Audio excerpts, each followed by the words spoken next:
Why do Trump supporters look at the exact same evidence you do, yet see a completely different reality? You can present them with court documents, direct quotes, and verifiable video footage of undeniable controversies. And instead of changing their minds, they dig their heels in deeper. They get angry. They deflect. They tell you the sources are lying. So are they simply ignoring the truth on purpose? Or is their brain fundamentally processing reality in a completely different way than yours?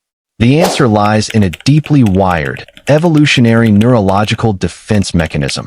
And I'm going to reveal exactly what that is at the very end of this video. To understand what is actually happening here, we have to strip away the political pundits and look strictly at peer-reviewed behavioral science. When social psychologists began analyzing the intense, unwavering loyalty surrounding modern political figures, they found it wasn't born out of simple policy agreements like tax cuts or trade tariffs.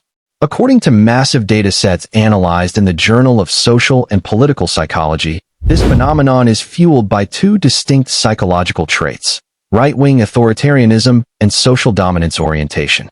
In studies spanning from the 2016 election through recent national surveys, researchers analyzed thousands of voters and discovered that the most fervent supporters scored uniquely high in authoritarian aggression and group-based dominance.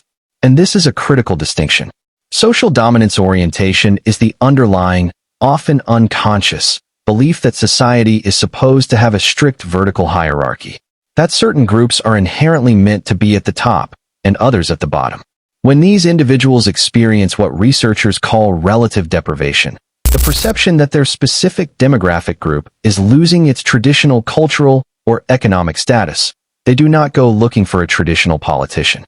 They go looking for an enforcer. The real-world cases of this are striking in the data. The rhetoric that resonates most powerfully with this group involves promises to crush political enemies, or framing outside groups as existential threats. The psychological appeal isn't the policy itself. It is the aggressive assertion of dominance. It is the psychological comfort of having a strong man who promises to restore the social hierarchy to its rightful order. But here is where the psychology gets truly fascinating. What happens when that strong man does something that completely violates the supporter's own stated moral code? This is where the human brain executes a terrifyingly brilliant defense strategy. Between 2019 and 2022, researchers tracked how loyalists responded to belief-conflicting information across three major real-world cases: a pre-impeachment period, a post-impeachment vote, and a post-arraignment period. Logically, a massive scandal or criminal charge should permanently drop support. But psychology dictates otherwise. Due to cognitive dissonance, when a supporter is faced with undeniable evidence that their chosen leader has done something objectively terrible, it creates intense, measurable psychological pain. The human brain hates that discomfort, so it deploys emergency countermeasures. The researchers documented these countermeasures in real time. When presented with severe allegations, over half of the highly loyal subjects immediately deployed absolute denial, labeling the evidence as fabricated regardless of the source. Others utilized whataboutism, instantly deflecting to the perceived crimes of political rivals to balance their internal moral ledger. And the most fascinating subset simply rewired their own values on the spot. Individuals who had previously claimed high moral standards suddenly stated that character and personal morality no longer mattered in a leader, only the policies did. They didn't abandon the leader. They bent their own reality to protect their ego. Now, looking at this reality-bending loyalty, you might assume it's driven by chaos, a lack of education, or low emotional control. But a groundbreaking 2025 study analyzing the personality traits of political personality cults found the exact opposite.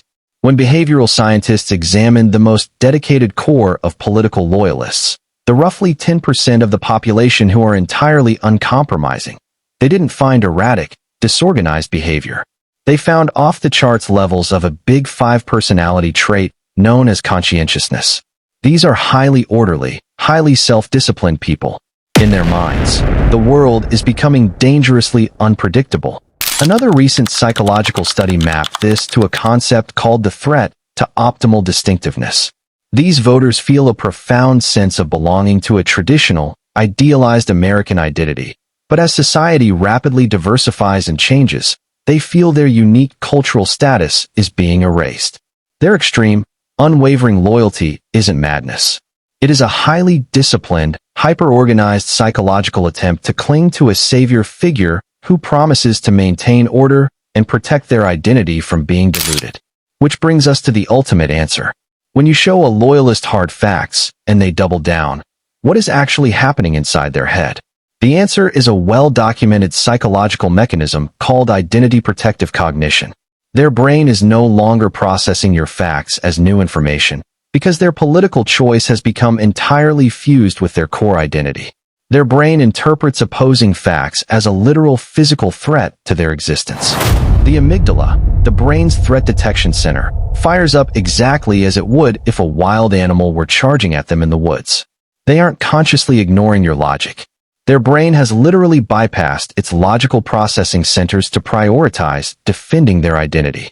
They double down because, neurologically speaking, admitting they were wrong about the leader feels exactly like destroying a piece of themselves.